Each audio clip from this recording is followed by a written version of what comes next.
might be working now. Bill, do you want to test it? Listen only mode. Well, good morning. Good morning to friends in India and good afternoon to friends in Australia, and welcome to the BDO East-West Advisors seminar on COVID and the changing landscape in India. We're really pleased that you've had the patience to stick with us during some technology issues, and we're going to proceed, and we're assuming that everything's in place. So we've got a fantastic lineup of speakers that I'll introduce shortly. But I just wanted to say at the beginning that we're all dealing with the COVID crisis, and I think India in particular is having something like 12,000 new cases a day, which is a really concerning number. And so our hearts and thoughts go out to all our friends in India. Please stay safe, stay well, but let's stay connected as well. So we're hoping that the future improves dramatically for India. So again, welcome to the seminar. This, I think, is the third, maybe the fourth in a series that BDO and East-West Advisors have collaborated on. And we're really trying to build a community of discussion around this issue of Australian opportunities, Indian opportunities, and how we can make the most of them. So look at the great panel we've got today. We have Michelle Wade, who is the Commissioner South Asia for the Government of Victoria. And it's great to have her on the panel. And we have a Victorian Government business office in Bengaluru and Mumbai. And I've personally been helped by both of those offices, so I highly recommend it.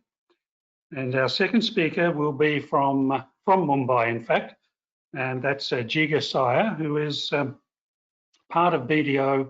He's a partner and I think leader of tax and regulatory services in the Mumbai practice of BDO. And he is a leader, international tax coordinator in the BDO Global Network, if I'm correct. So Jigar, we look forward to your presentation and your expertise from downtown Mumbai. And if we can organise it from our end, after that we'll have Bill Cole, who is partner international with BDO and really has been the instigator of this series of events. And final speaker will be my good mate, Michael Moyniard, who is a director of East-West Advisors and former Senior Trade Commissioner in Delhi. So for those of you who've signed into the webinar, I hope that this panel excites your interest. We've got so much that we can learn. Now, I do have a brief bit of housekeeping to do. So could we show that slide, please? So you'll see on the slide there some information about questions. You can submit questions to the questions pane at any time. And please do, and the organisers and myself will become aware of what those questions are. When and if we get the chance, we'll put those to the speakers and get an answer for you. But if we don't get an answer during the presentation, we'll get you an answer via email or some other way after the program. I should also mention that the presentation slides being used today will be available for you to access, or perhaps we're sending them to everyone. Just one way or the other, you will get those as well. After the session, yes, you will be sent an email with the presentation slides, a link to this recorded session if you want to go over it again, or access to past and future webinars by the BDO East-West Advisors group. So you'll also get our contact details and send us an email, send us a LinkedIn message. I have a blog called intoindia.blog. Please sign up for that. It's we just talk about my favourite subject, which is India-Australia relationships. So, okay, so that's the end of my introduction. If we could have, okay, we'll also be doing some polling. We want to find out what you're thinking. So during the session, we'll have some polls, and that'll be indicated to you with 3 questions. Are you currently doing business? Do you see Australia-India as a growth path? And what is the biggest challenge you see in expanding India-Australia? So start thinking about those now, but during the session, you'll be signalled on when you can click on your answers to those poll questions. And if we can, we're going to share the results during the session, otherwise we'll share them after. So let's go. Let's start exchanging information. And our first speaker, if you could change the slide, please, is Michelle Wade, who is Commissioner South Asia for the Government of Victoria. Michelle, thanks. Great, thanks Stephen, and welcome to everyone this afternoon and this morning, so in Australia and in India. I'd also like to thank BDO for bringing us together for this continuous conversation. I think it's really important that we're not just speaking once and doing generic presentations, that we're able to get a little bit of depth behind what we do.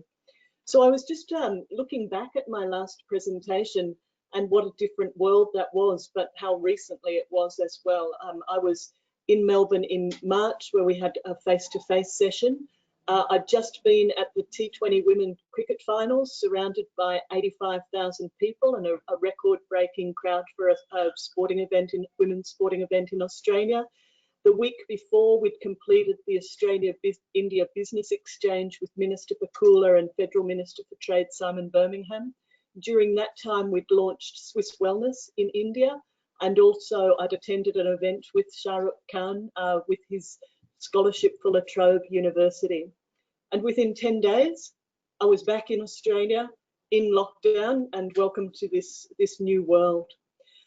I also looked back at what I presented to the audience last time. I'm not sure how much crossover we have today, but I spoke a lot about how we relate Victoria to India in market, about the size and scale issues, about the need to create relativity by states to avoid taking on India as one mighty beast, and also the growing connections and the deep connections that Australia and Victoria have through the diaspora, through its strong student relationship, and increasingly through the visitor economy as well. So I'll go to the next slide now, Kate. So this is us since March. As I said, we've faced cancellation of all travel and face-to-face meetings, you know, in person if you like. We've come to the whole new world of webinars and the like. But for us, with the relationship we have with India, one of the key issues that we're facing, and one of the sectors that I focused on last time, was the work we're doing in advanced technology, advanced engineering services, for example. So how do we manage those if we haven't got people coming in and out of the market? I was quite happy when I found this photo on the internet the other day. This lineup of very helpful people are actually our DFAT officers in New Delhi, helping Australians repatriate to Australia. So the person on the left is the newly arrived High Commissioner, Barry O'Farrell, who perhaps had one of the most exciting arrivals into post of any DFAT officer I've ever known. And he's been leading around India a significant expatriation with over 6,000 people returning to Australia. So they ranged from tourists to people like me working up there, to people who might be long-term residents of India. They might be of Indian origin, but with Australian citizenship and or Australian permanent residency. So for us, those 6,000 people, what does that look like if this situation extends? Will some of those repatriated people start? Firstly, it brings a highly skilled Indo-Australian audience back to Australia, but also will we see some of those settle for the long term? Will they relocate businesses, invest in businesses? And that's some of the things that we're considering right now.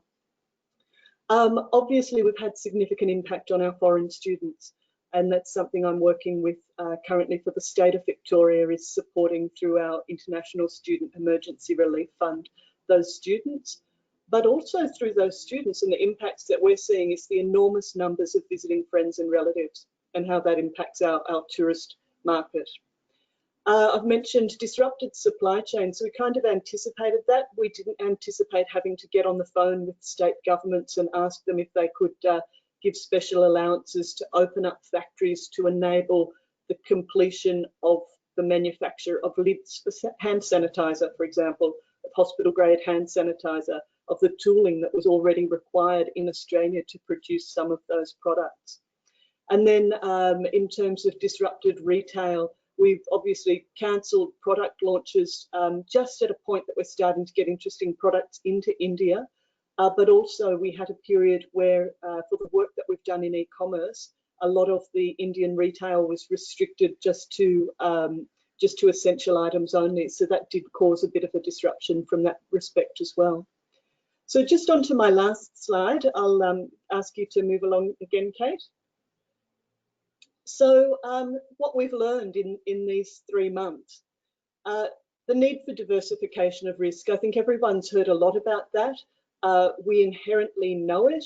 One of the things that I'd say is it's very easy right now for us in a time of, not just massive international disruption, but also the geopolitical disruption that we're facing with our relationship with China, to just cast our eyes to the other big market.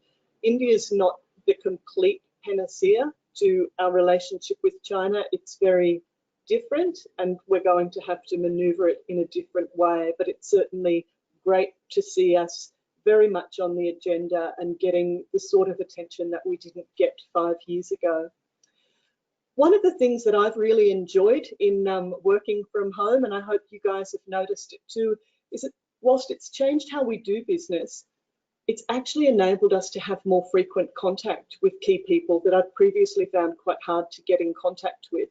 So previously I might have saved a talk with someone until I was next visiting Delhi or next in Mumbai, being based in Bangalore as I generally am. But now I think, and over this period, we've all learned to be a lot more agile in our business contact.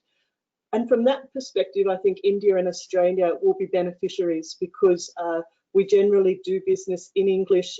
There's an ease of engagement there that we're not going to find with many of the markets around the regions that we deal with. The lessons that I gave previously on thinking about India by state remains. And obviously you've also got the overlay of how states are, how open up they are at the moment as well. But I will say too, our relationships with the states actually grew at this time. And that's, as I said, because we had to contact government, we had to try to unblock some issues. And for us, the potential for new business and especially online business. So in terms of the businesses that we're looking at right now, India's always been a challenging goods market. It's price sensitive, it's highly protected, both at a federal level and at a state level. So we were already making inroads into many of these areas, but now we're just able to, if you like, turn up the volume a bit and do more. So online retail, particularly health and wellness, is one. EdTech has had a massive growth, and we've already just done a online trade fair of some of our great EdTech products, and we're starting to do some pilots with some of those products now into India. Online gaming and esports was something we were already working in, and we actually brought some of the women who came in for Global Victoria Women's Mission were in that mission, and I'll have to leave here early this afternoon to go and talk to that group again. And then, as I've left a question, advanced technical services, that's the one we had, but we're really not sure how that will go in the future. So that's it for me. If you go over to the next slide, Kate, and you'll get these slides afterwards. It's got my contact details on it. I'm an active user of LinkedIn, but don't hesitate to send me an email if you'd like to catch up further. Thank you. Thanks, Michelle. And as Michelle mentioned, she'll be leaving us early today, 3:45. She has another commitment. So on your behalf, I might just fire a couple of quick questions at you, Michelle, as a follow-up. The Australian store that's recently been launched by Austrade with Amazon, are you finding, or do you expect to find Victorian interest in that from the fast-moving consumer goods segment? Absolutely, we will find interest in that, and we're very much working both with Austrade and the federal government to promote that, and I should say with Amazon also. I was in the store the other day, and actually two things that have improved from my perspective. One, it's easier to find online than it used to be. So this is giving you an indication of just how fast, how closely we're watching it. And the other thing is I was watching what products are moving. So in fact, Vegemite is the most popular product on that store right now, I can attest.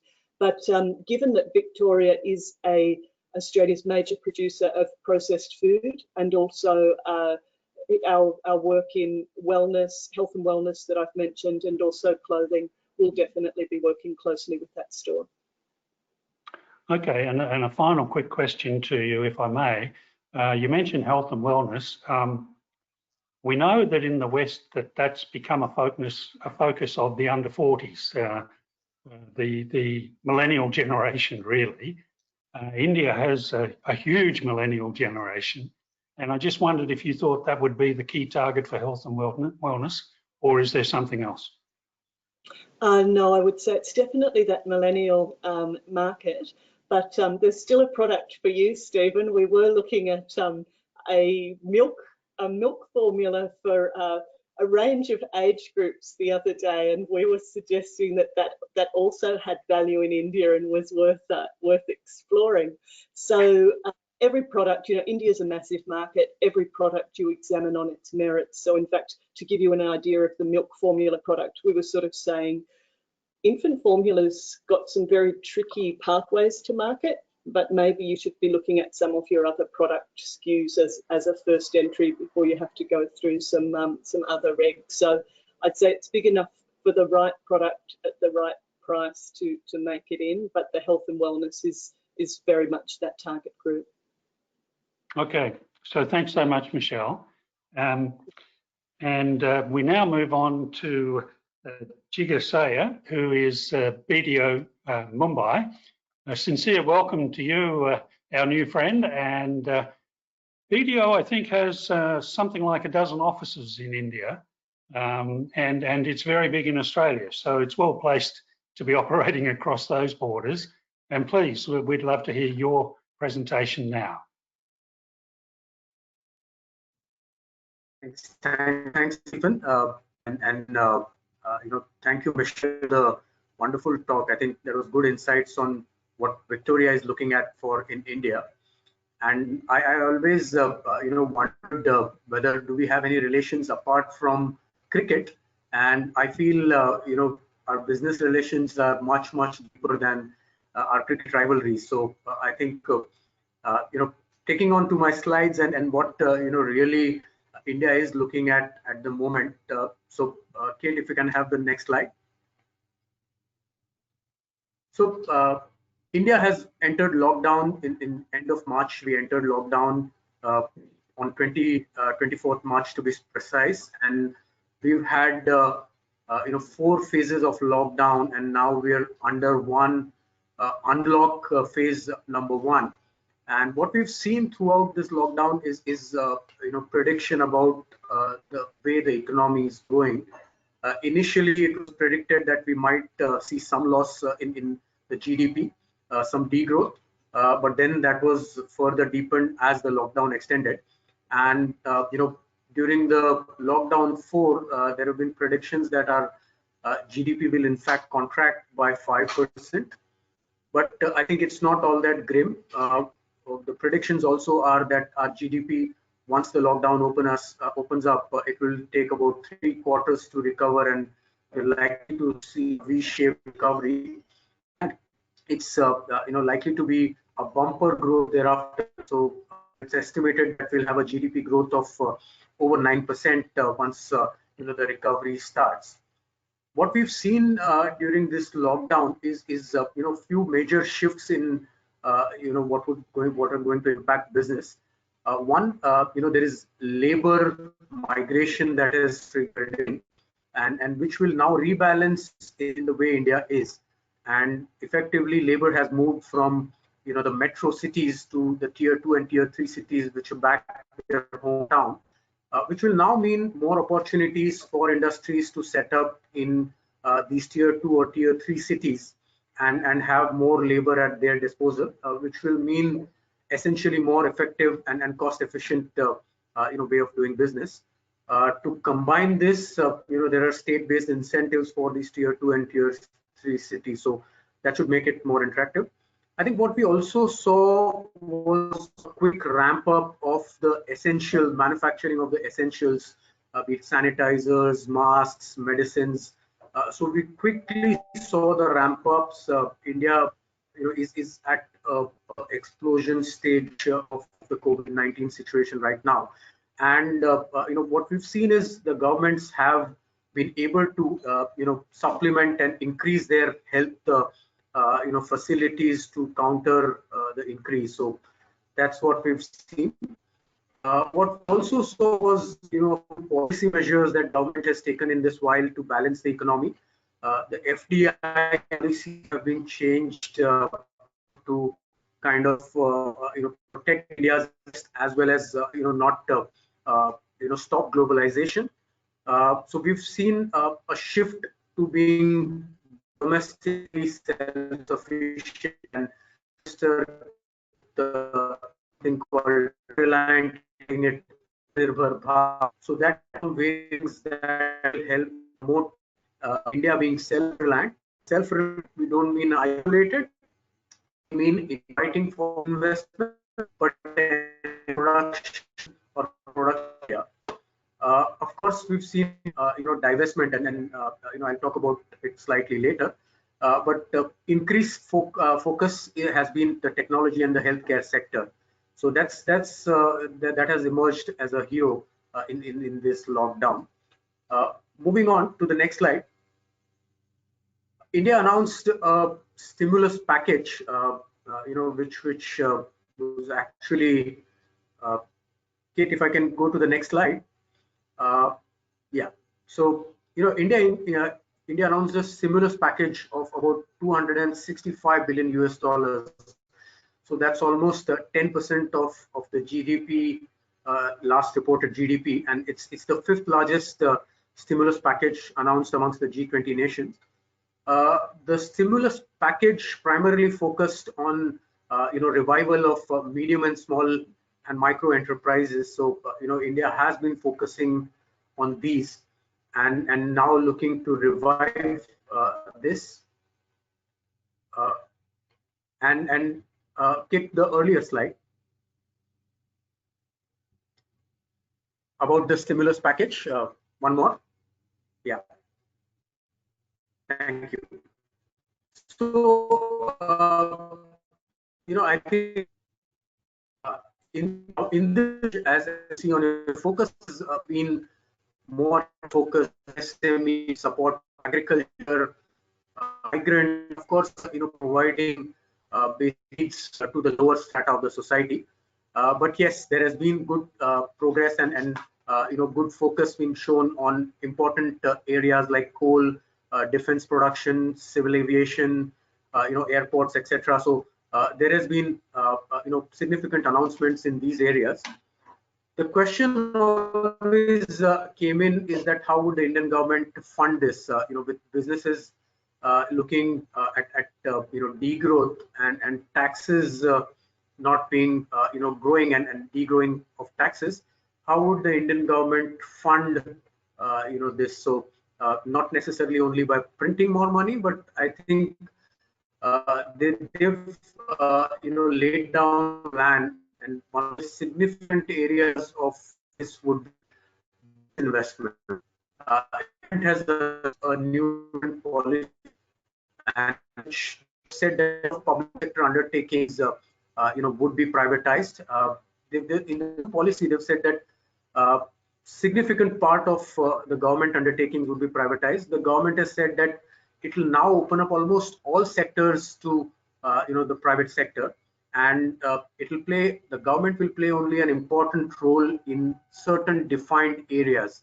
The government said that it will notify the strategic areas, and it will have about 1 or up to 4 government enterprises, not more than that, in those areas, and the rest all opened up. So I think that's the huge announcement with opening up of a lot of public sector enterprises. There'll be a lot of opportunity to invest in some of these sectors. So that's one of the huge announcements. moving on to the next, we've seen in India, we've seen some success in India. Next slide, we see we've seen positive development on the current crisis, and this has opened up a huge opportunity for the manufacturing sector in India. The Make in India program, since it was announced, has seen reasonable success, and it has attracted FDI. In the last 6 years, we've attracted FDI of almost 46% of what we've seen in last over 20 years. So that's the difference that Make in India program has made. I think if we look at the Make in India program, it's all about increasing the manufacturing capability of India with the aim to grow this capability from 12 to 14% every year, creating 100 million jobs in the manufacturing sector, and ensure that the manufacturing sector contributes at least 1/4 of the GDP in India. Now, the beneficiaries for this are different electronics, processing, pharma. Speaking of, we've seen the motto that the government is running is made in India, made for the world. Focus is not only domestic consumption but also catering to the global demands. Not to address that, not to leave behind. I think if you look at the possibility of alternative manufacturing bases, to China, India looks to be one promising with the massive domestic demand itself of 1.3 billion and the working population, which is more than 50% of our population. So, that's what India is looking at. If we look at ease of doing business in India, India was at 142nd rank in 2014 when the Modi government took over, and has climbed up to the 63rd position lately. Of course, we're not one of the best, but we're improving. It's time that more improvements, more policy announcements are going to be announced, and likely will improve this further. Earlier, from the time earlier it used to take to set up businesses, it's much improved now. So moving on, if we look at other initiatives of the government on the next slide, India has announced a few other, the government has announced other schemes and initiatives to boost the Indian economy, and this is not now, but has been in place for some time, and the government is working on Skill India, which is aimed to generate more skilled employment and provide trainings and training centers to the unskilled labor and converting them to skilled employment. Digital India, I think this is one thing which we've seen massive changes in the government, not just at the administration end, but also the business end. The focus is clearly digitizing India. We've seen demonetization in past, which changed from physical money to digital money, and there are many such measures that the government has taken to fill up Digital India. Startup India, and this has been the talk of the world, is one of the best startup programs in the world, where there are incubation centers, there are specific guidances, there are fund of funds which will be available to startups, and a lot of new startups springing up. So it is likely to see more engagement in coming.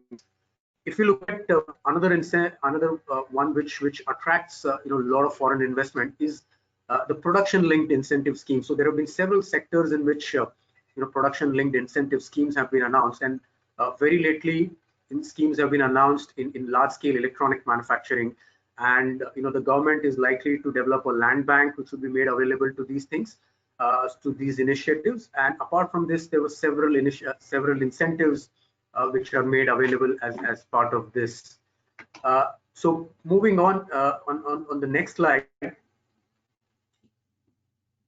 is how India has collaborated with Australia, and if we look at roughly what is the investment of India has made into Australia and Australia has made into India, is almost nearly the same, about 10.5 billion, and I believe there's a great potential for further collaboration.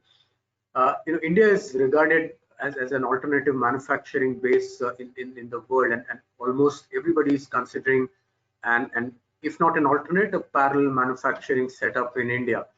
We've heard the news of many multinationals entering into India. The government is in discussion with more than 300 companies to relocate, or maybe have alternate or supplementary manufacturing base in India.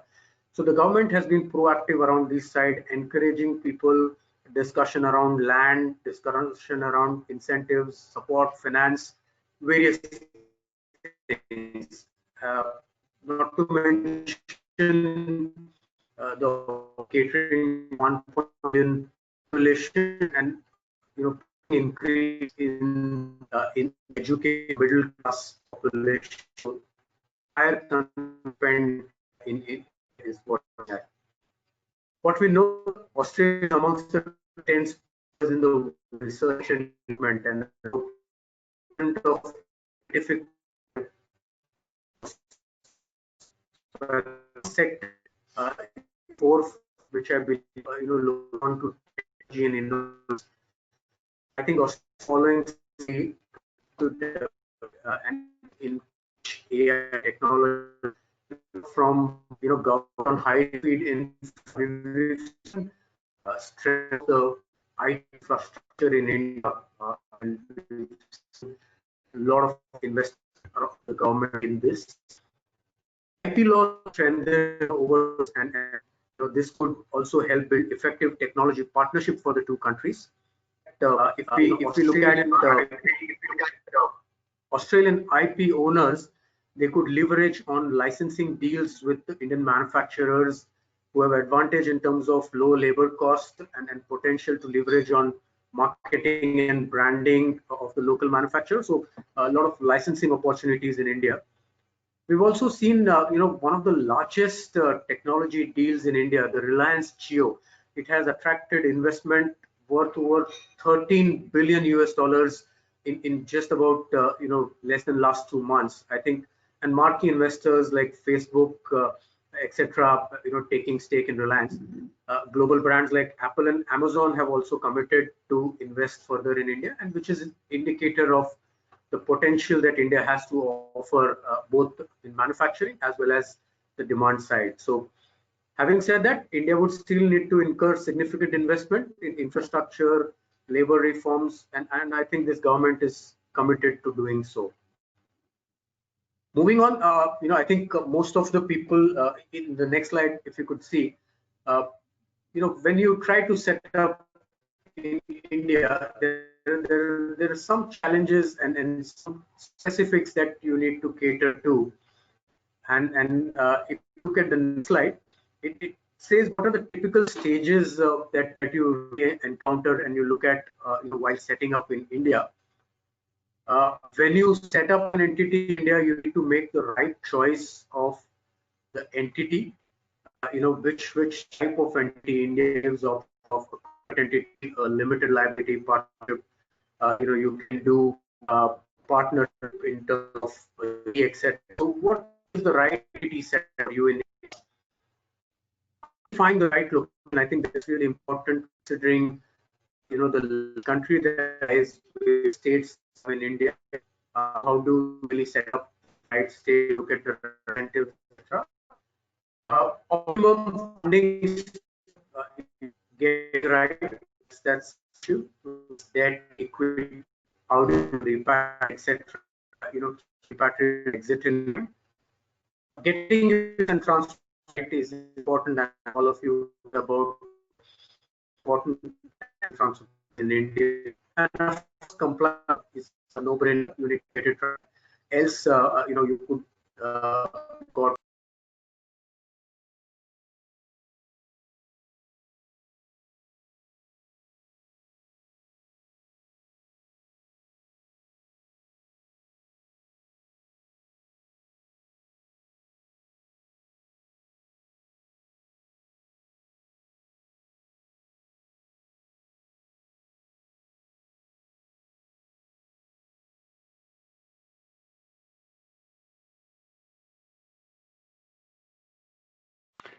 Okay, I've just lost sound from Jigar, and I hope everyone can hear me. Yeah. So thank you so much, Jigar. That's a great presentation, and we have a few questions that we'll try to deal with towards the end of the session if we can. And can I just mention to our organisers, we had some sound issues as well with Jigar during that presentation. So if you could have a look at that, that'd be great. Now, do we have Bill Cole ready to go? Bill, we don't seem to have your sound. Are you ready to start your presentation?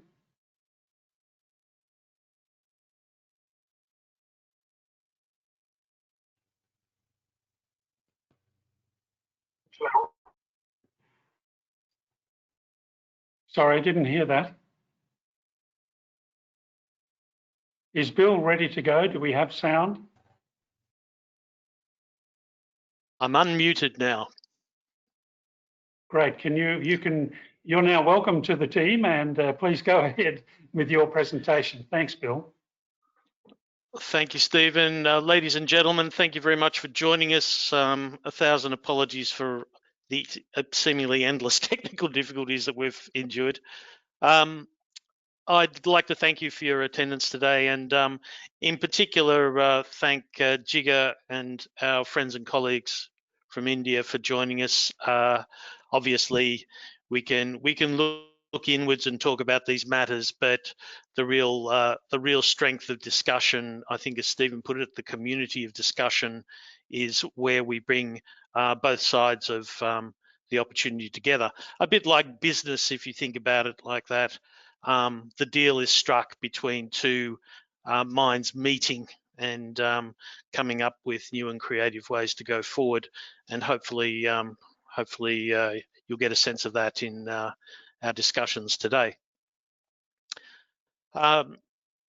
Briefly, obviously, we've run a couple of these webinars before, seminars as they were at the time, where we gave, if you like, mostly big picture discussions around Australia and India. I will revisit some of those ideas initially, but I promise you to end up with some, if you like, the bookend discussions in all of this, which fundamentally is some of the ideas that a business needs to consider when considering trade, either from India to Australia or from Australia to India, and similar investment considerations. So, slide please.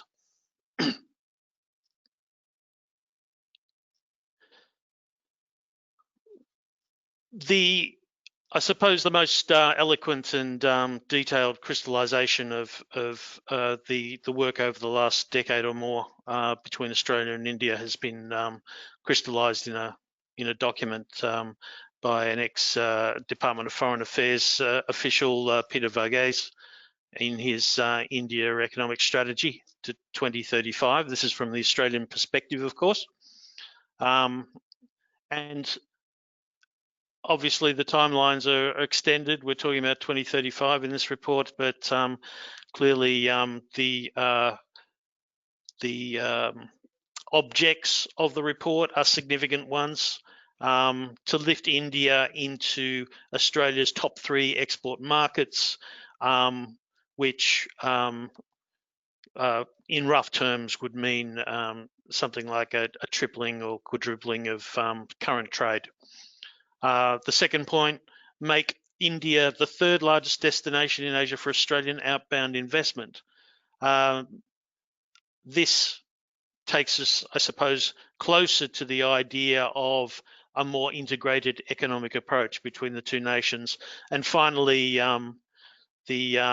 the broader engagement with India in terms of extending beyond economic and business considerations to a true partnership and a strategic one in the region is the 3rd major objective. The report identifies a number of sectors where consideration was had around where the best collaborative approach could be had with Indian institutions and businesses, including education, energy, health, infrastructure, some of the things that Michelle has already alluded to. So no surprises there around the sector focus. The, I suppose, big picture objectives at the top of the page are the ones that really inform these webinars and our attempts to broaden the discussion. Slide, please.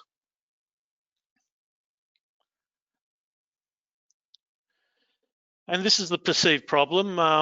Obviously, the data's reasonably old now, but I suppose proportionally still representative of what trade looks like between Australia and India. The bits that concern me are the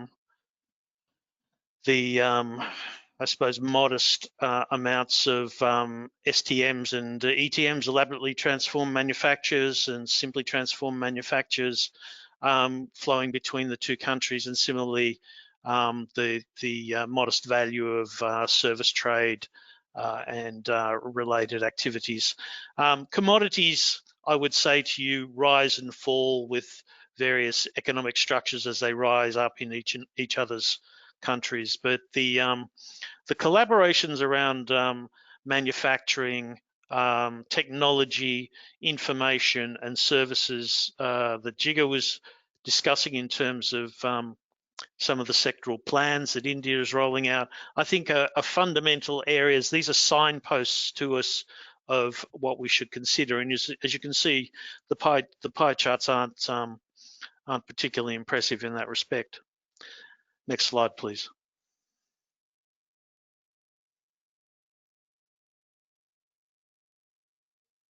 So the current, I suppose, formalized activity in order to achieve the goals of the report has been the ongoing discussions around the Comprehensive Economic Cooperation Agreement, the CECA agreement, and its broad objectives, plugging into those more global views, was to expand goods, good trading goods by reducing tax duties and non-tariff barriers. Pretty standard stuff for free trade agreements. To increase trade in services by having clear and transparent regulation and lower barriers to entry, and build investor confidence and protections.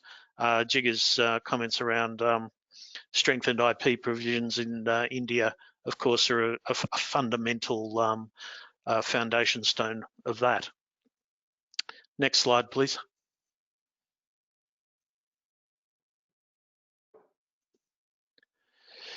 However, it's true to say that the current status of the CECA negotiations are probably not as encouraging as one would hope. From the outside, at least, they appear to be on hold.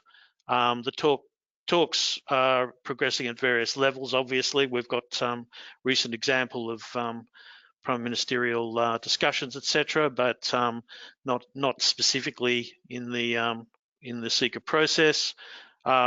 There's reluctance around removing tariffs.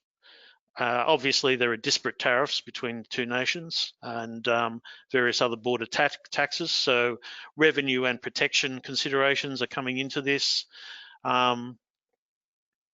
Movement of natural persons. Obviously, India has a significant interest in achieving preferential outcomes in terms of being able to move its workers, students, and service providers under the agreement, and that, of course, is a complex matter that is taking a long time to resolve. If I consider next steps, however, I go to some of the concepts that came out in the Varghese report, and a fundamental recommendation was that to the extent that high-level negotiations were going on at a government level and a bureaucratic level, the real foundation of changes, good positive changes in Australia-India economic relationships had to rely on business-to-business activity and relationships and the strengthening of these. Relationships and trust I think were the key themes that I took from it. And I would put to you that it's the position of BDO and East-West Advisors and other like-minded organisations that this business-to-business approach is actually the practical diplomacy that we need to take forward. Next slide, please.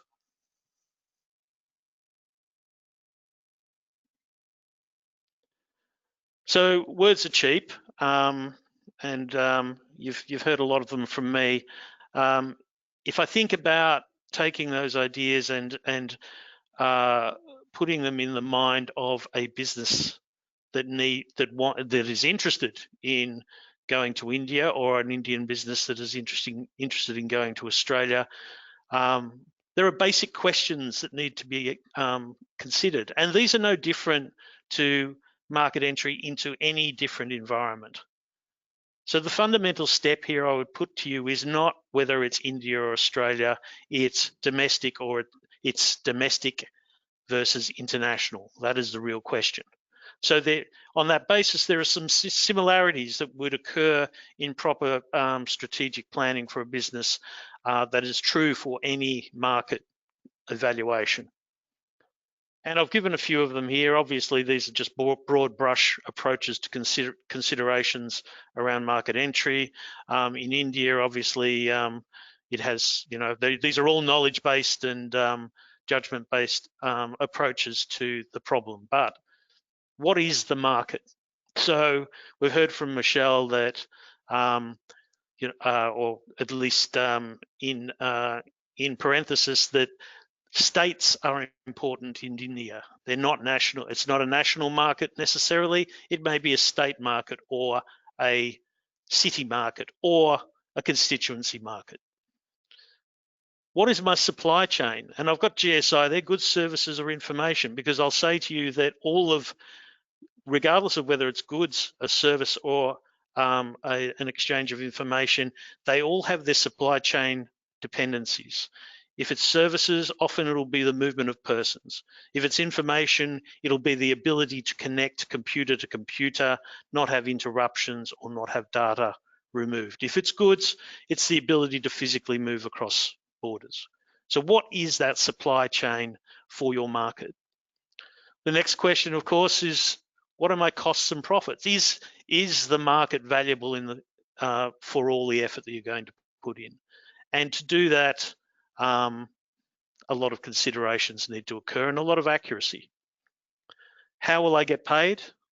At the end of the day, the business activity above and beyond being a social one is actually an economic one, and businesses rise and fall on their ability to gain revenue. And what if things go wrong? How do we approach the failure of the relationship, which occurs from time to time in businesses? So if I think about the actions that need to be taken, if an Indian business wants to trade in Australia or an Australian business wants to trade into India, I need to understand where my product sits in my destination market. What is the need? What is the destination place? I then need to identify the type of delivery and the requirements around that delivery that I need to satisfy in order to get my product, physical or otherwise, to its destination. I then need to match the supply chain with the cost and price elements to do a proper price analysis. Similarly, I need to match supply chain activities, for instance, where I lose control of the goods and the buyer takes control of the goods, with a payment trigger. And how do I maintain that that will occur? Finally, identify mutually acceptable places and types of dispute resolution. So this is nothing unusual to you who are acquainted with ICC and other bodies in terms of determining a place of dispute resolution. It should be in any good contract of sale. So these are the kinds of things, I suppose, at the micro level that really bring alive this idea in Varghese report about bringing businesses to businesses. And what it means along with relationship is that there is a meeting of the minds about requirements, about the basics that underlie transactions and ongoing economic agreements. And I'd argue that it's these bookends, understanding the direction of policy and understanding the business requirements for transactions underneath all of that, that is a useful perspective for businesses to go forward with. Well, thank you very much for your attention. Stephen, I'll hand it back to you. Great, thanks, Bill. And can I say to the participants, I believe our polling is open now. You may have seen it come up on your screen, so if you get the chance, please respond because this gives us some valuable feedback. The first question was, are you currently doing business between Australia and India? Please give us a yes or no on that one. And we're also, as you can tell, we're a little bit over time, so we're going to go through till about 4:15, and I hope that's okay for all the participants and that you can stick with us because we have some more information and data to share with you. So thanks very much, Bill. Okay, I see on my screen a quick poll. Are you currently doing business between Australia and India? We've got 67 people saying, 67% are saying yes. And so part of today is how to help you do more. And also the 33% who are saying no, part of today is to help you get into doing business with India. So thanks for those responses. And I think now, no, we've got one more. Okay, so the next question on the poll was, do you see Australia or India as a growth path for your business? And again, think about this one, because if it is a growth path for us, how are we going to pursue it and how are we going to deal with all of the kind of issues and questions that Bill Cole was just raising in his presentation. So we do think optimistically that the opportunities are ahead. And okay, at this point, we're getting 100% of you saying, well, that's why you're at the webinar, isn't it? We're getting 100% of you saying, yes, it's a growth path. So this is a great signal to us and to each other, and perhaps an indicator to us, Bill and Mike, that we've got a lot of opportunity ahead with this form of communication. And the next question in the poll was, what is the biggest challenge you see with expanding your trade? And so you've got 5 choices there: movement of goods, lack of market knowledge, trade financing, taxes, and so on. Again, we'd appreciate your answers to those. That helps us, particularly in terms of how to shape future webinars and seminars in the post-COVID era. So thank you to those who've responded to the polls, and I'm hoping that if you haven't responded to the poll yet, that you certainly will. Okay, so here is an indication of what is concerning you. What is the biggest challenge? And it looks like lack of market knowledge is a standout there, 53%. So this is a bit of an indicator for all of us as to what the market is saying. Movement of goods, services, we've got 35. Trade finance, 24. Taxes and duties, 29. And the other category is 18. So a couple of big standouts there. And again, for us as information providers in this marketplace, you've given us an indication of the kind of things you'd like to see going forward. So now, as I said, we'll go till about 4:15. I think that's a good plan if everyone's agreeing with that, yes. And right now, let's give our attention to Mike Moignard. As I mentioned at the beginning, Mike was for 7 years Senior Trade Commissioner in Delhi. So he's a great resource for us in Australia. He's the Director of East West Advisors. And Mike, can we hear from you now? Thanks, Dave, and welcome everyone. It's great to talk to you today, and thanks very much for attending our webinar. And certainly, East West Advisors very happy to be supporting this along with BDO. I'd like to start by recognising the elders, past, present, and future of the Wiradjuri tribe, upon whose land I am presenting this webinar. So as Steve has said, I'm Director of East West Advisors, and we are an advising consulting firm that really focuses on the Indian relationship with Australia. Next slide, Kate. And just to reiterate what Steve said at the start of this webinar, we do remember our friends and colleagues and contacts in India right now. This pandemic is still working through the world, and it is still far from over. So we are thinking of you, and we do hope that you are safe, and that you and your friends and your families have and continue to have good health. So we do remember you at this time. Next slide, Kate. Now, this is only a busy slide, but it's really basically I've only got 2 slides. So I'm going to talk to this one in some detail, and I want to talk about 3 aspects to your business and your business connections into India, and some of the things that we at East West Advisors think you need to think about.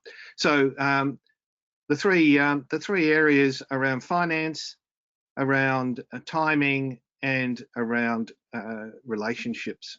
So I want to start with the little green box on the left, and talk about 3 issues which really relate to what is happening in the current landscape, and what we expect that perhaps will continue as we move into what we're calling the new landscape, the new normal. And one of the things that we're seeing right now is reduced cash flow, and for both consumers and for your customers and for your business needs, we are seeing that everyone is really only spending on essentials. For consumers, they're spending because they've got less income in many cases, and others because they're concerned about what their future income stream will be. And for companies that have been through lockdown, as we have in Australia, and as we're seeing lockdown slowly be reduced in India, it's about costs. It's about maintaining and ensuring that your business can survive in the current climate. So what we're going to be seeing is, in the next few months, and who knows how long this will be, that essentials are really where you're going to need to look if you are wanting to sell into this market. And some of those essentials include health products, as we've mentioned, and that's come up nearly in every discussion. Food, with people staying at home, there's much more sales of and increasing sales of food, but also things like e-menus and food being delivered to home, and the supply chain as well, in terms of rethinking the costs and the ability to be able to move your goods through all your services. And it's interesting to note in the poll how important some of those issues are for companies at the present time. The second one is around capital investment, and I enjoyed Jigar's discussion around capital investment opportunities in India, but we are seeing capital investment around the world is being reduced at the moment, but it's nuanced, and there is still capital investment going on. Again, is based around the essentials of trade, and we look at things such as the things that we need and we will continue to need as consumers and as societies, and they relate around energy, but the future is going to be a green and sustainable energy, and so we're seeing again a nuanced investment opportunity looking at the energy sector. Food and agribusiness, particularly increasing the efficiency of our agribusiness sector, particularly in logistics and the supply chain. And I mentioned healthcare because it's not only in e-health and IT solutions, which both countries are now grasping with great verve, because this has been so important to the ability of both our nations to be able to support our needy and those in need of healthcare. But it's also preventative medicines, preventative cures, which I think is going to be an important part of an essential way of life in the future. And the third one is coming back to what both Jigar and Bill said around government stimulus. And that's going to be required for the next maybe 12, 18 months, maybe beyond. But these, again, are going to be looking at what is essential to support in the welfare of our people and for the growth of the economy. So we've seen in the summit between Prime Ministers Modi and Morrison a renewed interest in the Science Research Fund as an example of a way of enabling our best people in science and in our universities to work together to provide and hopefully develop new ways of using science and technology in support of the welfare of our peoples. There's a focus, as we've said, on e-health. Both governments are spending considerable amounts of money now on developing a better health system, which is related down to using IT and technology to maintain and build the relationship between patient and doctor. And then we've heard about Make in India, and I said again, Jigar gave us a very good understanding of the Make in India opportunity.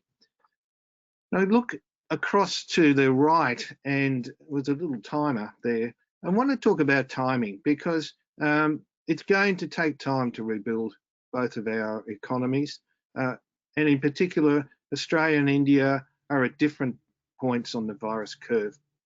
So the rebuilding that is being considered in the Australian economy now is something which will take some time to occur in India. So we hope that in 2021 and 22 we will start to see increased GDP growth, but it is going to take that sort of time.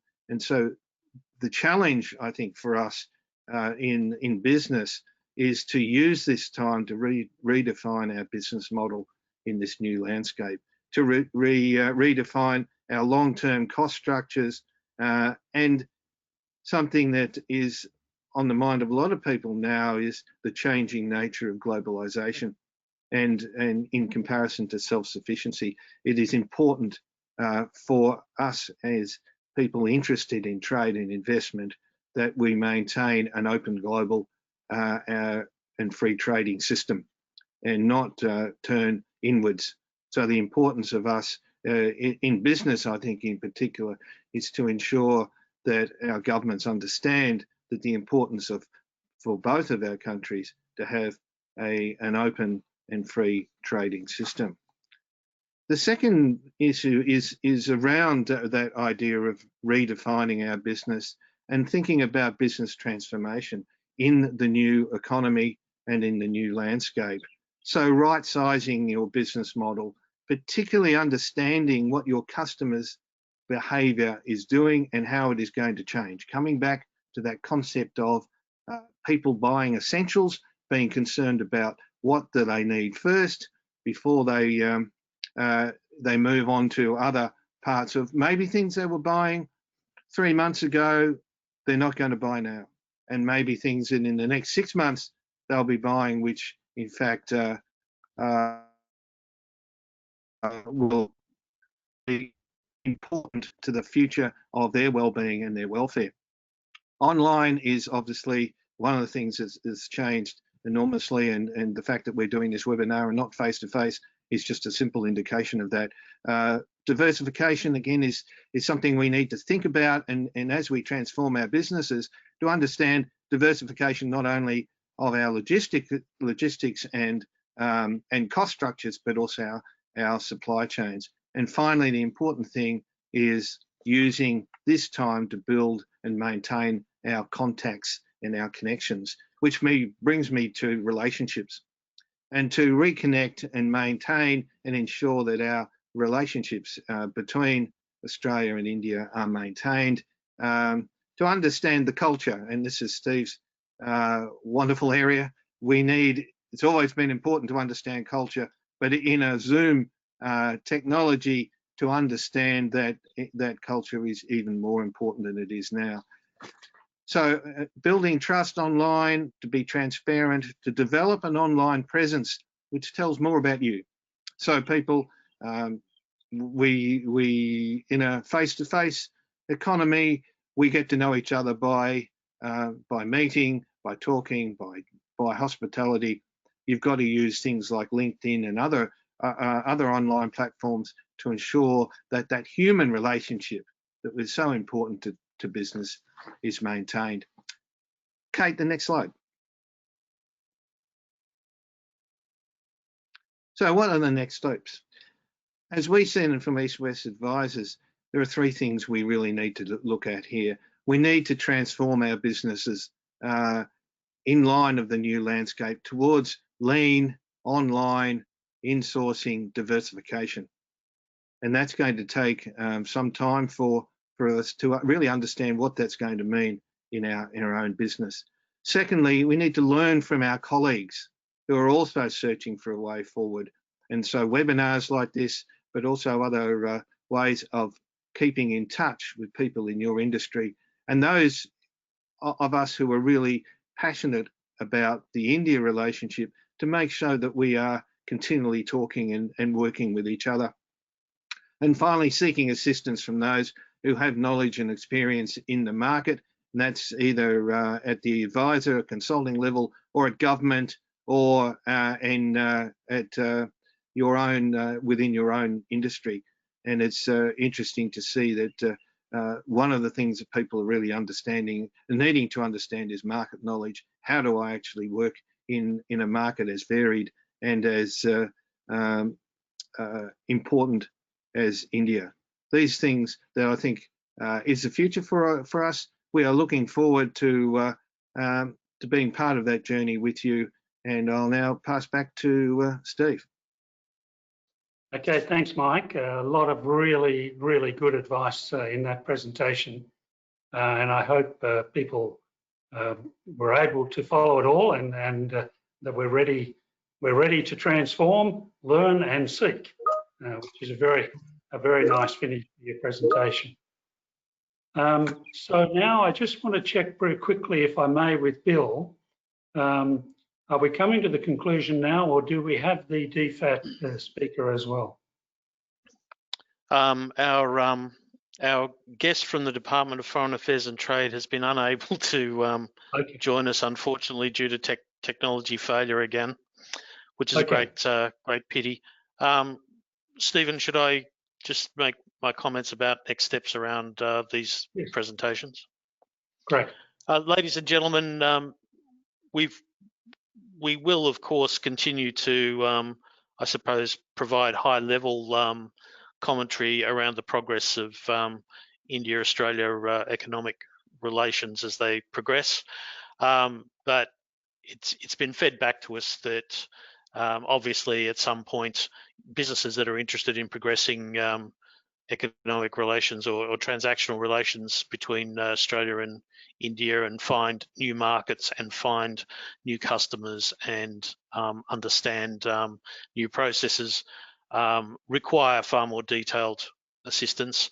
As a result, and in coordination with Jigar and Michael, we are intending to present a series of closed roundtables of maybe a maximum of 12 businesses, where we discuss in detail and in a confidential environment the particular needs of the businesses joining us, similarly on a one-on-one basis as necessary. So to the extent that that is interesting to you, you have all our details via this webinar, and please contact us. Alternatively, we will from time to time present schedules of the kinds of limited workshops that we'll be running. Thank you, Stephen. Great. Thanks, Bill. This does bring us to the end of this webinar, and I want to sincerely thank our expert panelists, Michelle, Jigar, Bill and Michael, and also particularly to thank you, the participants, for being patient with us at the start and for sticking with us till the finish.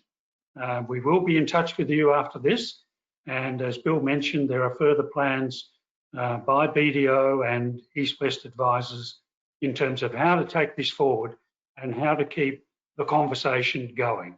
So thank you, everyone. Stay well and stay safe, and look forward to seeing you soon. Thank you. Thank you, Stephen. Stephen.